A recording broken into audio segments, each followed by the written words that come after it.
Un sel minéral que les Romains achetaient déjà il y a 2000 ans peut faire chuter la température d'une carafe d'eau de plus de 15 degrés en quelques minutes par simple dissolution. Un effet si puissant que les empereurs romains et les princes moghols l'utilisaient pour rafraîchir leurs résidences entières pour un coût aujourd'hui inférieur à 4 € le kilogramme.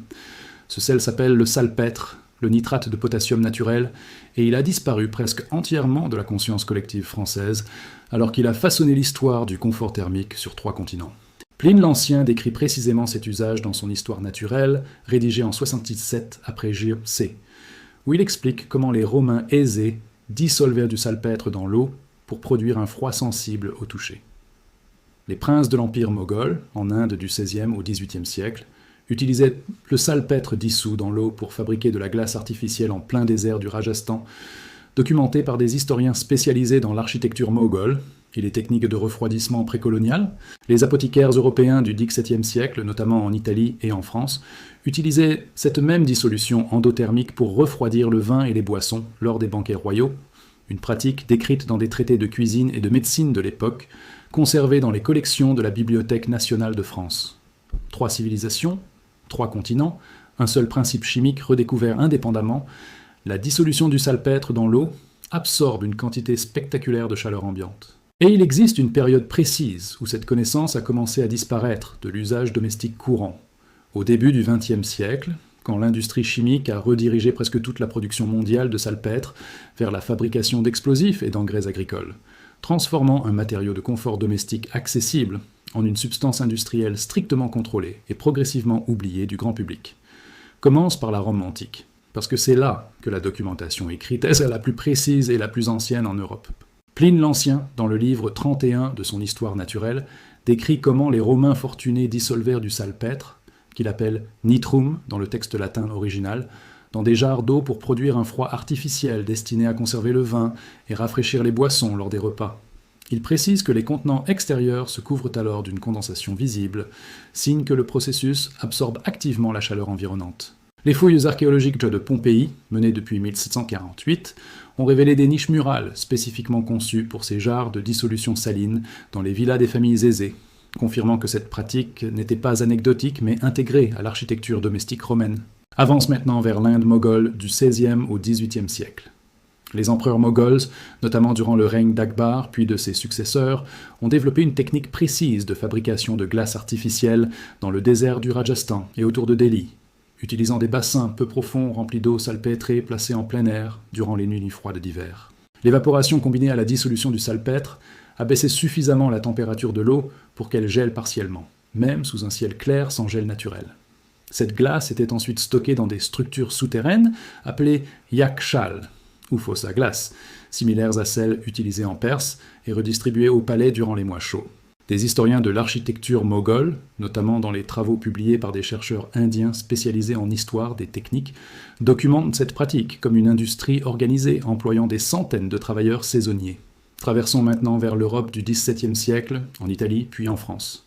Les apothicaires et les cuisiniers des cours royales européennes, notamment à la cour des Médicis à Florence puis à la cour de France sous Louis XIV, utilisaient la dissolution du salpêtre dans l'eau pour produire des boissons glacées et des sorbets lors de banquets prestigieux, une technique décrite dans plusieurs traités culinaires et médicaux de l'époque conservés à la Bibliothèque nationale de France.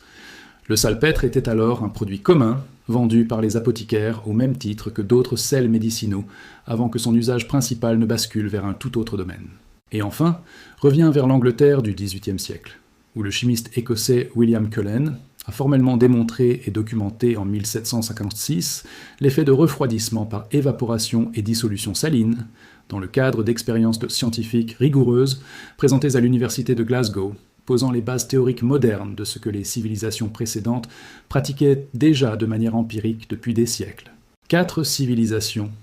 4 siècles différents, une seule vérité chimique constante. La dissolution du salpêtre dans l'eau produit un effet endothermique mesurable, exploitable pour le confort thermique humain. Le principe physico-chimique exact s'appelle l'enthalpie de dissolution endothermique. Le nitrate de potassium, formule chimique KNO3, possède une structure cristalline dont la dissolution dans l'eau nécessite davantage d'énergie pour briser les liaisons ioniques qu'elle n'en libère lors de l'hydratation des ions. Cette énergie manquante est directement prélevée sur la chaleur de la solution elle-même, ce qui explique pourquoi l'eau devient froide au toucher pendant la dissolution rapide du salpêtre. Le CNRS, à travers des publications de chimie physique générale accessibles dans les revues académiques françaises, confirme que la dissolution du nitrate de potassium présente une enthalpie de dissolution endothermique parmi les plus élevées des sels couramment disponibles, mesurée à environ 34,9 kJ par mol, selon les données thermochimiques de référence publiées dans le Journal of Chemical Thermodynamics. En pratique, cela signifie qu'une dissolution de 100 g de salpêtre dans 250 ml d'eau à température ambiante peut faire chuter la température de la solution de 20 degrés à environ 4 ou 5 degrés Celsius en quelques minutes, un effet directement mesurable avec un simple thermomètre de cuisine. Une étude de référence en ingénierie thermique, publiée par des chercheurs de l'École polytechnique fédérale de Lausanne dans le cadre de travaux sur les matériaux à changement de phase pour le rafraîchissement passif, confirme que parmi les sels endothermiques disponibles commercialement,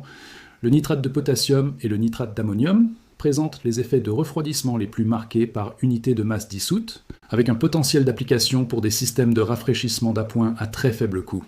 à condition de gérer correctement la régénération du sel par évaporation contrôlée de l'eau après usage. Le salpêtre n'est pas le seul sel endothermique que l'histoire du confort thermique a largement oublié. Il y a le nitrate d'ammonium, utilisé dans les compresses froides instantanées vendues en pharmacie, dont l'effet de dissolution endothermique est encore plus marqué que celui du salpêtre, mais dont l'usage reste cantonné au domaine médical d'urgence. Il y a le thiosulfate de sodium, utilisé en photographie traditionnelle, qui présente également des propriétés de changement de phase intéressantes pour le stockage thermique. Il y a l'urée, utilisé dans certaines applications agricoles, dont la dissolution dans l'eau produit un effet rafraîchissant, comparable à celui du salpêtre, pour un coût souvent inférieur. Et il y a le chlorure de calcium, largement utilisé dans l'industrie du déneigement routier, dont les propriétés hygroscopiques et le comportement thermique en dissolution sont étudiés depuis des décennies par les laboratoires de génie civil, sans jamais avoir été commercialisés pour le confort domestique résidentiel. Mais ce que tu vas découvrir maintenant sur la raison précise pour laquelle le salpêtre a disparu de l'usage domestique courant, au profit d'un usage exclusivement industriel, est la partie la plus directement liée à l'histoire géopolitique et économique du XXe siècle. L'année charnière se situe autour de 1900, et plus précisément durant la décennie qui a suivi, quand l'industrie chimique mondiale a massivement réorienté la production de nitrate de potassium vers la fabrication de poudre noire, d'explosifs militaires et d'engrais agricoles azotés.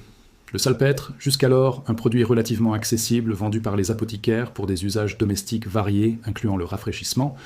est devenu une matière première stratégique d'importance militaire et agricole majeure, particulièrement durant les 2 guerres mondiales, où la demande en explosifs a fait exploser sa valeur commerciale et resserré drastiquement les circuits de distribution civile.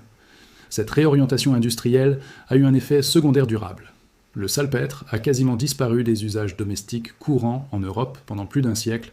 remplacé symboliquement dans l'imaginaire collectif par son association presque exclusive avec la poudre à canon et les engrais chimiques, alors que son usage originel de rafraîchissement domestique tombait dans un oubli quasi total, sans qu'aucune réglementation explicite n'en interdise formellement l'usage civil pour le refroidissement. Aujourd'hui, le salpêtre reste disponible à la vente en France, principalement via des circuits spécialisés en chimie de laboratoire, en charcuterie traditionnelle, où il sert d'agent de conservation sous le nom de salpêtre alimentaire, ou via certains revendeurs de produits pour la fabrication artisanale de feux d'artifice et de poudre noire historique, pour un coût oscillant entre 3 et 6 euros le kilogramme, selon le fournisseur et le degré de pureté. Aucune grande enseigne de bricolage ou d'électroménager française ne commercialise le salpêtre comme solution de rafraîchissement domestique, et aucune communication publique ne fait jamais le lien entre ce sel toujours disponible et son potentiel de refroidissement endothermique documenté depuis l'Antiquité romaine. Voici exactement ce que tu peux faire avec du salpêtre, en respectant des précautions de manipulation simples, puisque ce sel reste un oxydant chimique qu'il convient de manipuler avec du bon sens, en évitant tout contact avec des matières inflammables et en le conservant à l'écart de toute source de chaleur ou de flamme.